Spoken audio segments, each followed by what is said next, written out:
Let's talk business, and stakeholders in the ICT space are now turning their focus to the proposal in the ICT Bill of 2024, the bill which proposes that a person who intends to provide ICT services to any entity shall apply to the ICT Authority for accreditation.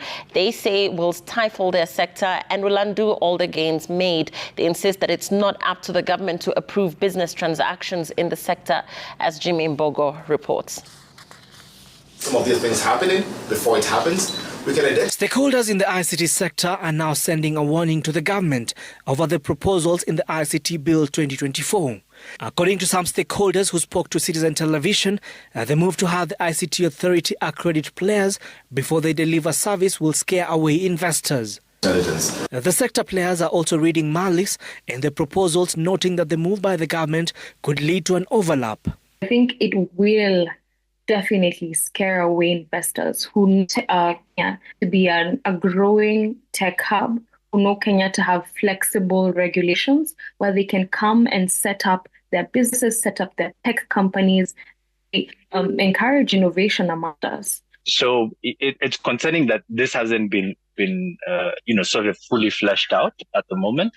But even worse is that somebody who's an implementing agency is saying, hey, we are the ones who are going to be regulating this kind of this ICT sector. It's giving it some oversight and regulatory powers.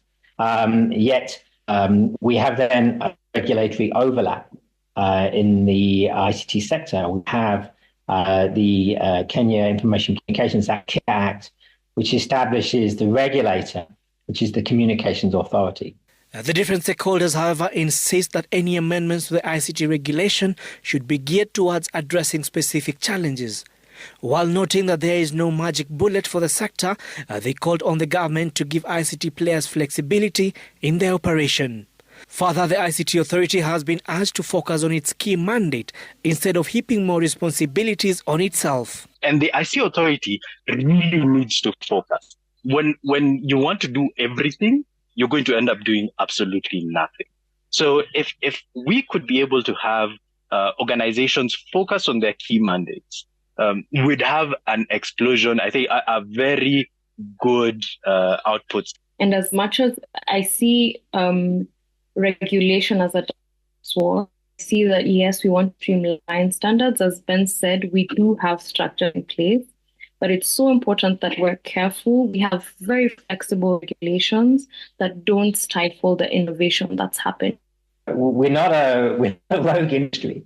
We do get certified standards, we adhere to standards, and we get independent audits. So we comply to these things. This is the sort of things that are there. So a perception that the government may have that ICT industry is somehow running wild, might be experiences they've had because of, poor execution. The ICT stakeholders will continue with their push on all platforms, including on X, and that has now become the space for civic engagement. Jimmy Mbogo, Citizen TV, Nairobi.